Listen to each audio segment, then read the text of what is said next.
My name is Judith Owigar. I'm from UN Habitat. I work on smart and electric mobility. I'm based in Nairobi, Kenya.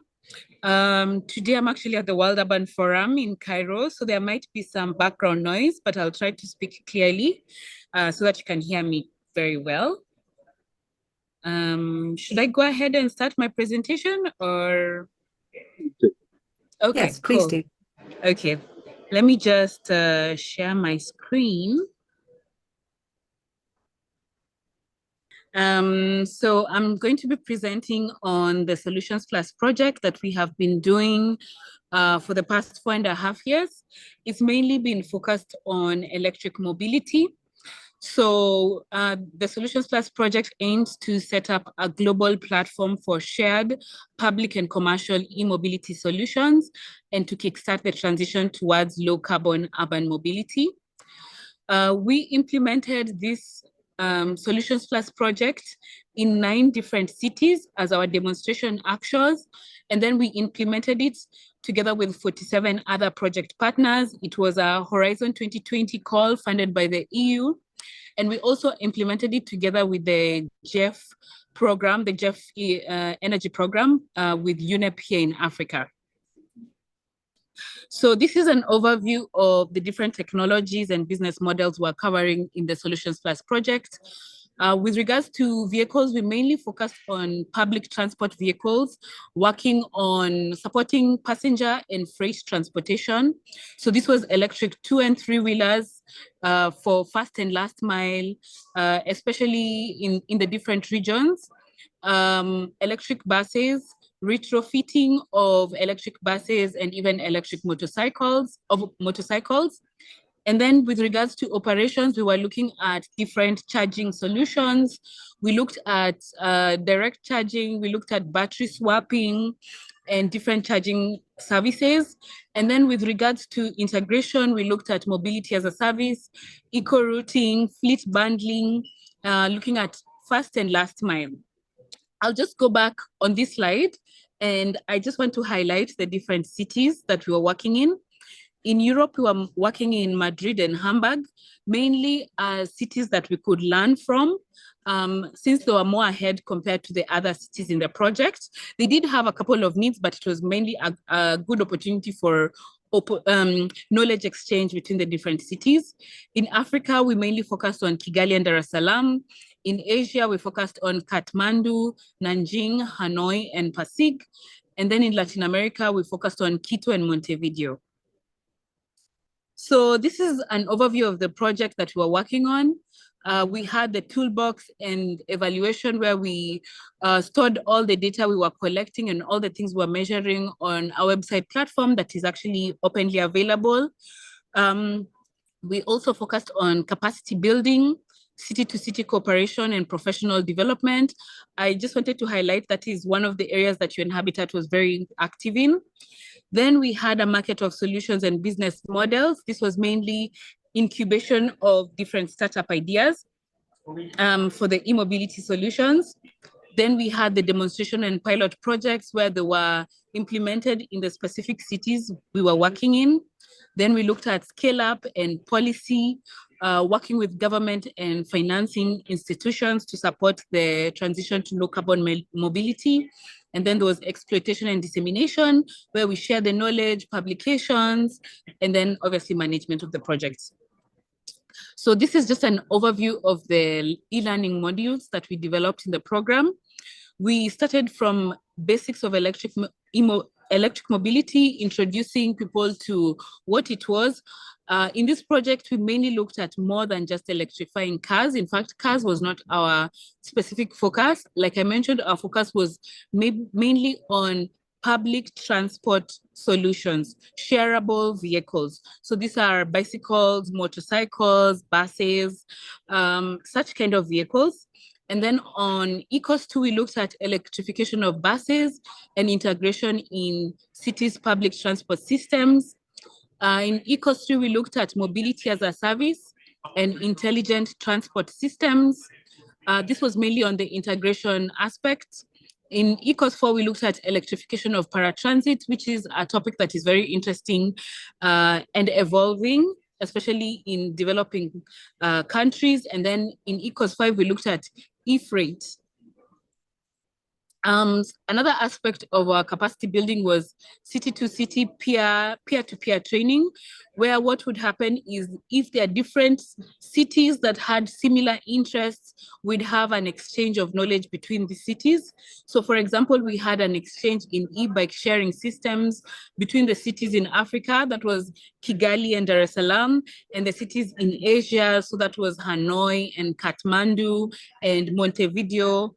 And yeah, so now they would share the different experiences and they could ask each other questions with regards to implementation. So this was very interesting because it offered an opportunity for different cities to learn from each other.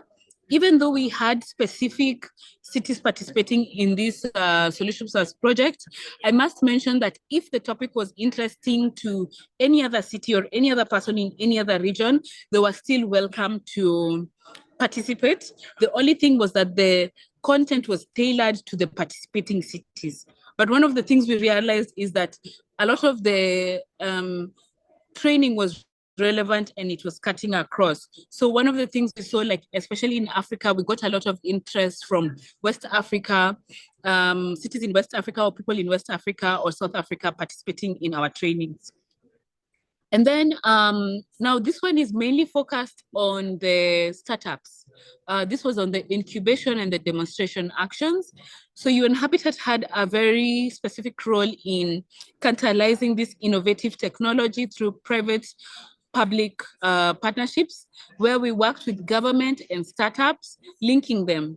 So one of the things we did was understand and discuss with government and policymakers on the needs in the particular city, and then work with the startups to develop services that could address the needs that have been identified. So I'll just give you a short overview of some of the startups that we selected during the demonstration action. So in Dar es Salaam, we mainly focused on electric three-wheelers. So we had 2 startups working on that. In Kigali, we focused on 2-wheelers. We had Ampersand focusing on electric motorcycles, Gura Ride focusing on electric bicycles. Much later in Kigali, we also did a pilot for electric buses together with Basigo, even though it's not being shown over here. I apologize for the background noise over here. In Kathmandu, we were working on, they worked on the ICE 4-wheeler, turning it to electric for freight. And then they remodeled the Safa Tempo. The Safa Tempo is an electric 3-wheeler that is mainly used for passenger or for freight transportation. It's a form of informal transit in Kathmandu. In Hanoi, we mainly focused on electric scooters. In Pasig, we focused on electric quadricycles. These are like 4-wheeler. They look like bicycles, but they're used for freight. So in Quito, we mainly focused on electric bicycles for freight and the electric quadricycles. Those are like 4-wheeler vehicles. They're not cars, but they are mainly for freight. And then in Montevideo, we focused on 3-wheeler cargo and 2-wheeler and electric tricycles. So another part of this project was engaging with the cities, which was something that was very important. It was a key component of this project. So I'll mainly focus on Africa, which is where I was mostly engaged in with regard to city engagement. So in Dar es Salaam, we focused on the Dar es Salaam BRT. We worked with the Dar es Salaam BRT to introduce the electric 3-wheelers for first and last mile. Together with that, they also installed charging infrastructure along their BRT lines for the electric 3-wheelers. And then in Kigali, like I mentioned, there was the pilot for electric buses. And then we also had an e-bus workshop in Kigali also. Oh, sorry, this was in Dar es Salaam. And this was the Africa e-mobility forum where we invited different participants. It was actually 17 countries represented. On this page, I also talk about the upgrade of the Dar City Navigator and the Mass app by Kigali. Even though I mentioned it here, they were actually not successful. And it was really because of policy guidelines around where the data will be hosted. So for all the cities, they wanted the data to be hosted within the country, but the partner we were working with was a European partner, and they also wanted the data to be hosted in the respective countries. So for that reason, the mass app was not successful. I must just add that this is also part of my PhD research, which is on integration of surfaces, information systems in electric mobility. So that is something that I will continue to work on beyond this project. So even though we were not successful, just a note that I will continue to work on that. Then I also wanted to mention some of the policy work that we had done in this project. In Latin America, we looked at the pre-feasibility studies of e-buses in Quito and Montevideo. And then we also worked on policy advice papers. The one that was led by UN Habitat was on enabling e-mobility policies in Dar es Salaam. But we also did look at policy advice papers on gender inclusion in e-mobility with respect to the project that we had done in Kigali, where we trained up to 49 women to be electric motor drivers together with Ampersand. In Kigali, we also wrote a paper on policy advice for electric bicycles, so that they can get tax exemptions. So we're still engaging with the government with regard to that policy advice paper. Then we also developed 5 proposals for national urban mobility programs in Philippines, Uruguay, Ecuador, Nepal, and Tanzania. And the whole goal of this was to include electric mobility within the national urban mobility planning. So for some countries, we were actually introducing this. So for example, in Nepal and Tanzania, we were introducing this topic. We are introducing this topic in national urban mobility planning. But in other countries like Philippines, Uruguay, and Ecuador, they were a little bit ahead. So we were just adding some perspective to the work that is already currently being done within these countries. Finally, I want to highlight this project that we did in Kigali. So together with Ampersand, we looked at gender inclusive e-mobility training. Like I mentioned, we trained 49 women through 2 cohorts.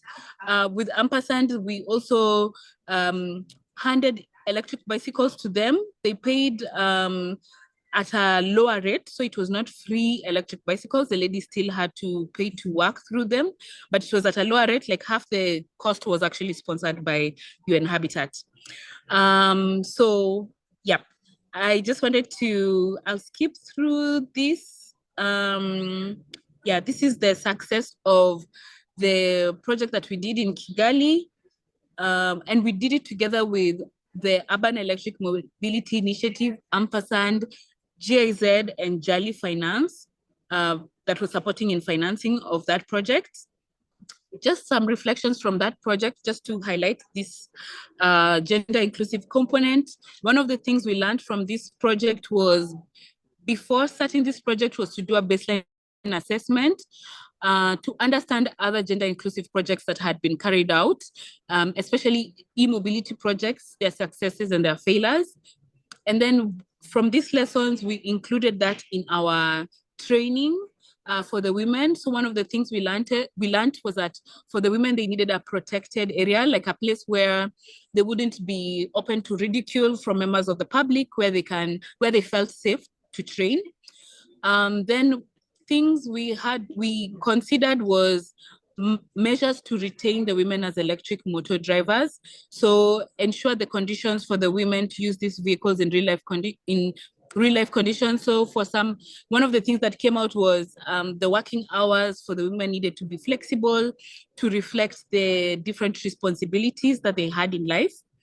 And then another thing we learned was to consistently evaluate the initiative that we were doing, so that we can understand the perspective of the women that we trained, and also the perspective of the wider society, how they viewed the women motor drivers, because that also affects adoption and how the women view themselves.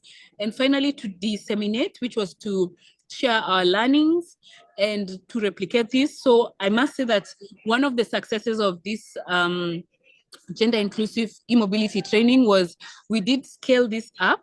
And in the second phase of the replication project of Solutions Plus, where we worked with UNEP, we had 5 more countries where there were similar gender inclusive programs for electric 3-wheelers and electric motorcycles, targeting women as users of these vehicles.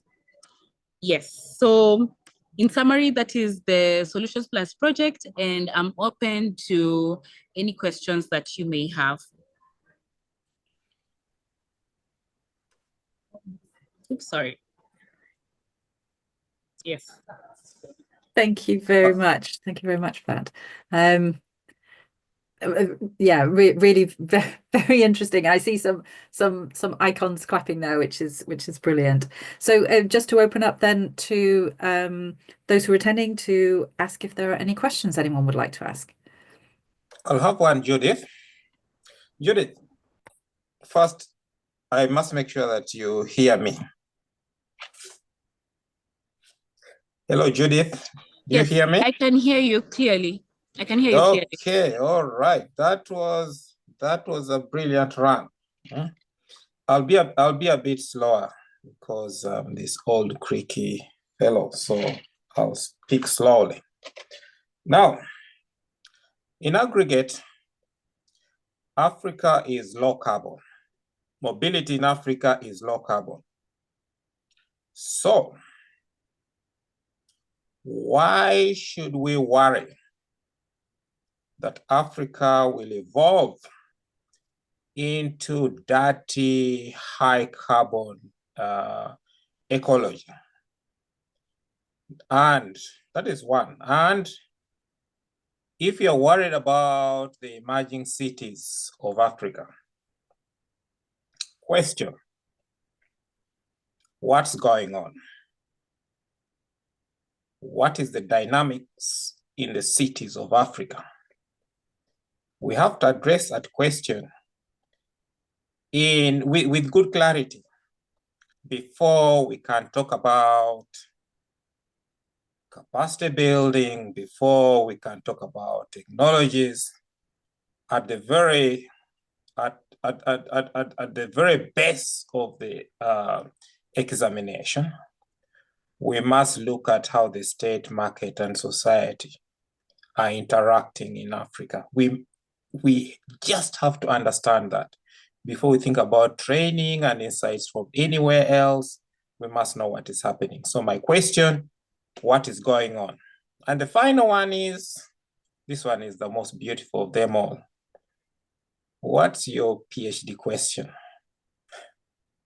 Okay, that's it from me. Thank you for those very insightful questions. So your first question was, why should we worry about local carbon transport, right? Or was it increase of GHG gas emissions? Why should we worry about Africa evolving, Africa in aggregate evolving into a dirty, high carbon human ecology? Okay. I guess you're asking that, I will assume you're asking that question from the perspective that Africa only contributes, I think, around 2% of GHG gas emissions in the world, right? Or less than 2%. Is that where your question is coming from? You can narrow down to mobility in Africa. We walk, we cycle, using old style mechanical bicycles. And very few of us jump onto these beasts, these ICE beasts, and move from one place to another. Now we have these little gadgets on our palms called mobile phones. That is changing the interaction immensely. So the question is, why is it that the world seems to be so concerned about the evolution of mobility in Africa, thinking it might evolve into dirty, high carbon ecology? Okay, cool. Let me answer your question from a different perspective. So when you look at the number of vehicles and imports in Africa, the fastest growing imports in Africa are actually two-wheelers, ICE two-wheelers. Like you have mentioned that majority of Africans actually do indeed walk, and then some do cycle. And what we see is that once these people who walk and cycle do get a level of income, what is the first thing they think about buying? An ICE motorcycles. That's one thing we will hold in this mind. The second thing we need to also look at is the amount of money we are actually spending on fuel, especially for a country like Kenya, where we legally, okay, not legally, publicly, we don't have oil in this country. The question of whether we have oil or not is a discussion that I am not equipped to have. But basically, we use a lot of our foreign exchange in purchasing oil, and this is similar in certain other African countries. The way I look at it is that the transition to electric mobility offers us an opportunity to use renewable energy that is freely available, okay, not freely, technically, that is cheaper than what we use on fossil fuels. So if we look at it as an opportunity, then it is worth us considering. Then the other argument is that we should focus on walking and cycling, since that is what a lot of people use. I'm of the opinion that the world is evolving and we are better equipped to equip ourselves to evolve with technology so that we can make decisions on whether this technology works for us instead of just being imposed on what to use. So that is my perspective with regards to capacity building. When we look at our policymakers and when they go into forums like the World Urban Forum or World Energy Forum, and they are told by different donors, different funders, use this technology and it is in the interest of this funder or this country that we use this technology. Us as experts, our role is to actually build the capacity of our policymakers to be able to have discussions, knowledgeable discussions on what is beneficial for us and what is not beneficial for us. So yes, we do walk and cycle, but since these conversations are happening, it is our own loss if we are not training policymakers, decision makers, academics, if we're not giving them this knowledge so that they can actually make informed decisions. That's my kind of answers your question. Yeah. Second question. So before you go to the second one, just in the chat, I put in a couple of papers that HVT had contributed to. So we worked with Some for All a few years ago. And this is a question that Fred had posed about, why electromobility, why now, sort of thing. And was actually looking, there were two papers done. And the second one was really looking at this issue that you're talking about, which is the total cost of ownership of an electric vehicle, especially a two-wheeler or public transport. So when you're looking at that for Africa, if you're looking at the growth that we're going to see in cities and the projected growth, then if you have to grow, then which way do you grow and which way to grow best? And electromobility can seem to be working in certain areas, especially around 2- and 3-wheelers and public transport and the areas you talked about like freight and so forth. Some of them can be more challenging, but that is where you can look to decarbonize. And so, this pathway to decarbonization, Fred, is quite a fraught one. But there are some instances, especially when you're having to pay a large percentage of your GDP on fossil fuels that are broadly imported. So this can actually lead to increased indebtedness. While if you're looking at going down the electric mobility route with renewables, then that can actually stack up. And that's where the evidence is now suggesting.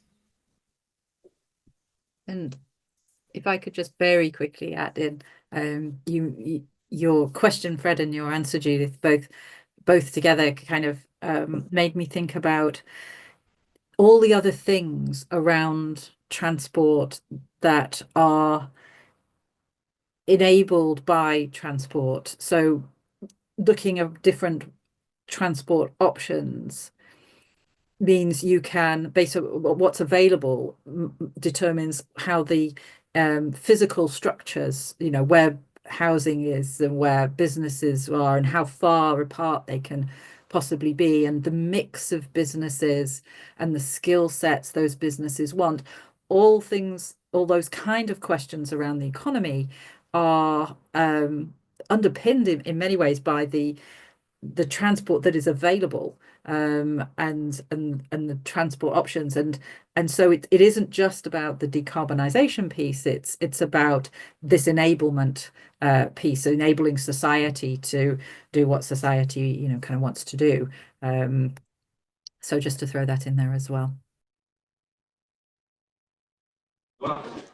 Maybe just, I think this is an interesting conversation because it's a question that we keep on getting. So I don't mind if there's a back and forth actually, because it may actually be more value so that we can see whether this is, yeah, it's a good opportunity. I just wanted to build on the question of the total cost of ownership. There's a research that UNEP did together with DART, which is the DAR Bus Rapid Transit Agency. And it was on the total cost of ownership of buses. And this is particularly very important for Tanzania, because Tanzania have got CNG gas deposits that they actually want to take advantage of. So even when we have conversations with that, there's usually the question of why go electric and there is CNG within the country. So when they did the total cost of ownership of the buses, the cheapest bus total cost of ownership is actually electric mobility, followed by CNG, followed by the ICE buses. So that is at least some, when I get the research, I'll send the link on the email so that you can actually read the report. So that's one of the, such kind of research help decision makers make the decision on where to invest their resources with regards to buses and also infrastructure decisions. Yeah, so I also think it's a very relevant question because we are also asked such kind of questions by policymakers whenever we have them. So now I have forgotten question 2 and question 3 because I did not write notes. I know question 3 I've not forgotten. It's my research question that's like, it keeps me up at night. So obviously I've not forgotten question 3. What was question 2? What is going on in African cities? What is the dynamics? So for example, maybe I'll ask like, are you talking about like the capital cities or the secondary cities or just a general question? And is it with regards to electric mobility? Doesn't matter whether primary or secondary. The point is that each of these nodes, you have the state, market, and society interacting. What is the interaction? What is the dynamics? That is a question at a fundamental level. It's a question of the basics. Is that something? I don't understand the question. Maybe just break it down. No, just say it. It's the state, the market, society. We know what those three mean. Okay, cool. They are interacting. Okay. Basically, what I will start with, one, people are curious. People are curious about technology. Basically, when we look at transportation, the aim of transportation is access to services, access to goods, access to education, access to hospital. When in African cities, what people think about is how fast can I get there? So usually people, at the cost of their own safety, will pick the fastest option. Most of the time, especially when income is, when usually people will sacrifice safety depending on their income. So what I mean is that if it's a low income neighborhood, people will negotiate with their safety to access services. If it's a higher income neighborhood, people are less open to negotiate their safety to access services. What do I mean by that? I mean, in a low income neighborhood, people will use a boda without a helmet, to get to where they need to get to earn a source of living. In a more established community, people will think about their safety, and this is where they'll look at their options. They have options. So that's basically the situation, if I'm to answer your question. I'm grateful. I'm very grateful. And I'll finish by saying that when we think about how the state, the market, and society are interacting, that allows us to know how we can intervene. Do we engage the state? When, how? Where does society come in? How and when? What about the market, the mushrooming market of Africa? How and when? I think those fundamental questions, too often, we either ignore them or we run away from them. I think we need to take them on more deliberately, more often. Thank you very much, Judith. At some point, you'll tell us about your PhD question. Don't worry. It's okay. I can tell you right now, even as I am formulating it. So my PhD in general is on integrated information systems in electric mobility. So mainly looking at how people measure the success of integrated information systems and what is the impact of these integrated information systems in the mobility sector. Like, does it actually improve accessibility? Yeah, that's in an overview. Asante. Asante. Thank you for that. I have to say that the integrated information system, being in the UK as I am, that that importance of the reliability of the information is so crucial to whether our willingness to take certain modes of transport, which is why trains here, even though they aren't necessarily perfect, they are better than the buses, which can get caught up in traffic and which don't, in many places, have live data, whereas trains do. So we will opt for a train over a bus, for example, simply because of that. And then, of course, really practically, where do you know, train is at a station with other people and with officials. A bus stop could be very remote or isolated or not even covered, and you know, winter time that can be very hard, and so there are other factors. So that is very interesting to me. Maybe just to add on your point, to add more complexity, I'm looking at this in the informal sector, like Buddhas, where there's no, so let's see. It's an interesting topic. Indeed. It's very interesting. And I think you had a mini Viva with Fred just now, so you'd be well placed to do your PhD. Just a note to say that, you know, the issue around gender was very interesting as well. And HVT are funding a piece of research at the moment in India, in Delhi, looking at some of the choices for women in choosing electric two-wheelers. So that report will come out possibly later this month. And so happy to share that with you then, you know, because I think it'll feed into some of those discussions we're having. Even though it's based in India, it will have something that will perhaps resonate. Yeah, but thank you very much for that, Judith. Okay, thank you very much. Hi, Judith. I just had one question for you as well. Thank you so much for that. It's really informative. You mentioned quite early on that the data that you've collected through the whole program was stored somewhere and is publicly available. Would you mind sharing that link to where that data can be accessed, please? Because it'd be good to see the depth of that. Yes, I'll share the link after this call, like the link for the data and the link for the total cost of ownership for the buses in Dar es Salaam.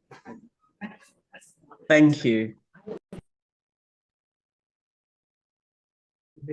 Are there any other questions or comments that people would like to share?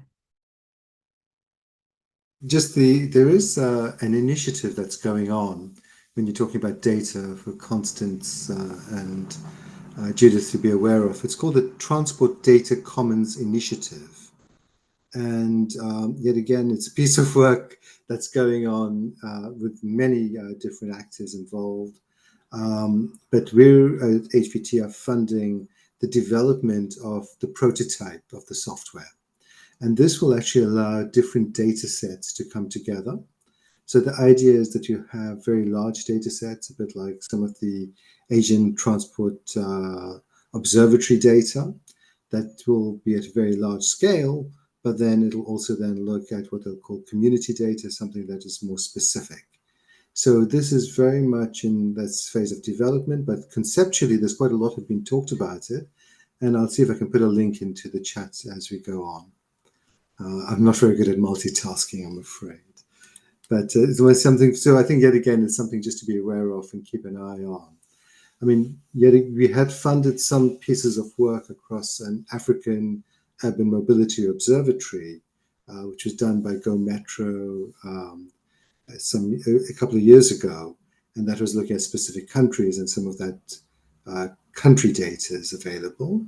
But we're now looking at this in a more global way. So I'll share that link in a second or two. I think I've popped it in there. I think I've got the right one in the chat, Neil. Just double check that, but it looks right. And it's really interesting actually, because the UK there, we're talking about a national research data library for making data more available to researchers, and that's kind of like all and everything. But transport is this feels like it's talking about a federated model, and so that would be something like this. Data Commons would connect into something like that. Yeah, interesting. Jenny. Thank you, Judith. That was really interesting. I was also interested in the kind of the gender inclusive programs. I thought that was really interesting. Here in Southampton, we've had running electric scooters, the stand up on kind of scooters for the last kind of year or so, and I've noticed mostly it's the younger generation that use them. Officially, you're supposed to be over 18 and have a driving license. Mostly it's kind of like teenagers and students. You have to have an app to be able to kind of register for it and pay for it. But you don't see many middle-aged or older people kind of using this scooter. And I wondered whether you had taken into account kind of age barriers as well as kind of gender barriers kind of within the kind of the e-bikes, or kind of like whether kind of would three-wheelers be more appropriate for your kind of older generation people if they were going to use this sort of thing rather than a two-wheeler, for example. I wonder whether whether age had been considered and whether there were other barriers to getting the older generation to kind of take up these sort of different mobilities. Thank you for that question, and that's a very interesting question. I must say, in a lot of the demonstration that we did, we were mainly targeting young people, especially when we were doing the 2- and 3-wheelers. We'll see that the maximum age would usually be around 40, and the minimum would be minimum legal would be 18, but obviously sometimes people would actually go a little bit lower when it comes to boda riders or electric bicycle riders, because we were looking at electric bicycles for people running delivery businesses. It was a cycling cooperative, so mainly these were people who that was their main form of earning an income. So mainly what we saw was it was mainly young people. Even in our gender inclusive program, it was mainly young women who would come into the program, and mainly because this is something maybe we could research, but by the time people are becoming taxi drivers for 2- and 3-wheelers, it's usually a career that's a last, what do you call it? They usually don't have many options, so that's one of the last remaining options for them to earn money. So it's usually like young people who are looking for to earn a living. And also I think the issue is really the safety aspect, because people generally view it as unsafe. And then for the gender aspect, there's the additional angle of sexual harassment that seems to be higher among the female e-motor drivers. So the females would actually prefer delivery businesses because they don't have to deal with passengers directly. So I must say that's a gap. We didn't really look at much older users, or the things that would encourage much older users to use electric bicycles or electric motorcycles or electric tricycles. I just want to mention that there was a pilot done by one of our partners in Kisii. Kisii is, you could say, a rural town. You could say secondary town in Kenya. And it was mainly to support the women dairy farmers to deliver their milk to the market. And for the women dairy farmers, they did not want to ride motorcycles because, in the motorcycles, like, you kind of have to lift your leg on the other side, So they actually preferred electric tricycles because they can actually just sit with their skirts and it's decent. So I think those are some of the social cues we need to understand whenever we are doing pilots. It may seem like a small thing, but it's actually a limiting factor with regards to adoption. Thank you. That's really interesting. And I think if you were trying to encourage older women or even older men to adopt these forms of transport, as opposed to your fuel cars or those sorts of things, you would have to take those cultural aspects into account. They may see themselves as being not taken seriously if they were using certain forms of transport or that sort of thing. So yes, it may be maybe a barrier to the use. And perhaps so in one of our communities, someone was speaking to an imam in in the Muslim community and trying to encourage him to then speak to the women in his congregation to encourage them to use certain forms of try the bikes and try the scooters or use the buses, and it had to come from this position of authority, which is quite interesting. That when someone in authority said it was okay to try these things, there was more likelihood of people actually going ahead and adopting it because they felt it was okay.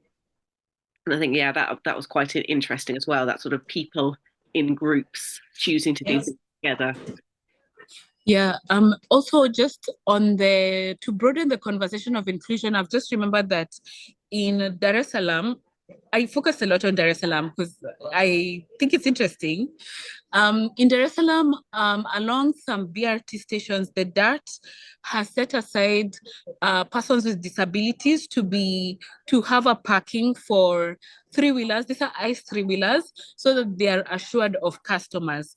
And I thought that was an interesting component because for persons with disabilities, it's much easier for them to drive the ICE three-wheelers because they just use their hands.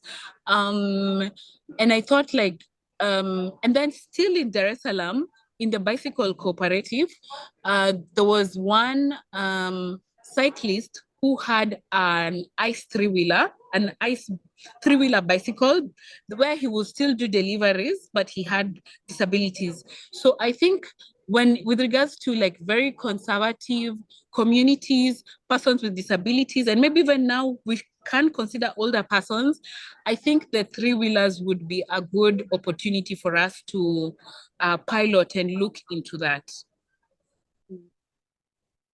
Great, thank you. Thank you. Excellent. Any other questions?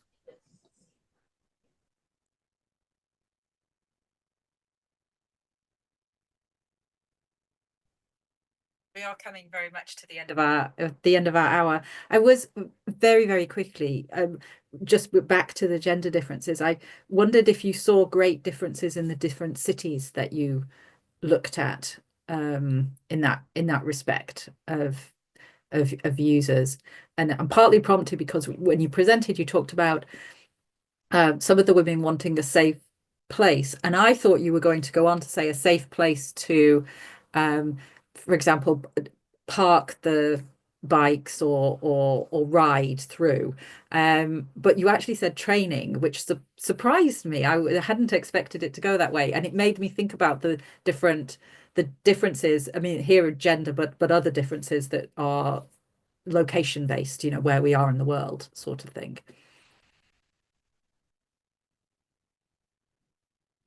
I mean, it was also an interesting discovery for us. So this this gender inclusive e-motor training was not the first one that was being done in Kigali. They had attempted others and they had failed. So one of the things we decided to do was to do a research as to why the previous trainings had failed. So one thing that we realized was, there's no curriculum for training motorcycle driving. There is a test, but there's no driving school for learning how to ride a motorcycle.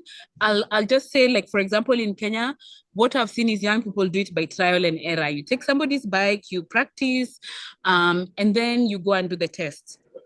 That in itself is a barrier to entry, because if we are to look at socially here in Africa, when you look at who is most likely to actually take somebody's bike, one, who has access to a bike, two, who has the confidence to actually take somebody's bike and practice to ride a motorcycle without a license, most likely that's going to be a man. It's not going to be a woman. And now we go to the situation in Kigali.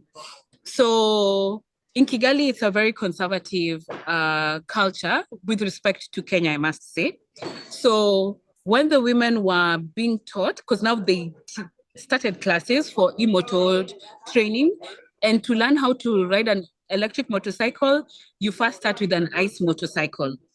And it's such a rare occurrence, it became a public spectacle. Like, people would actually just come and watch the women train.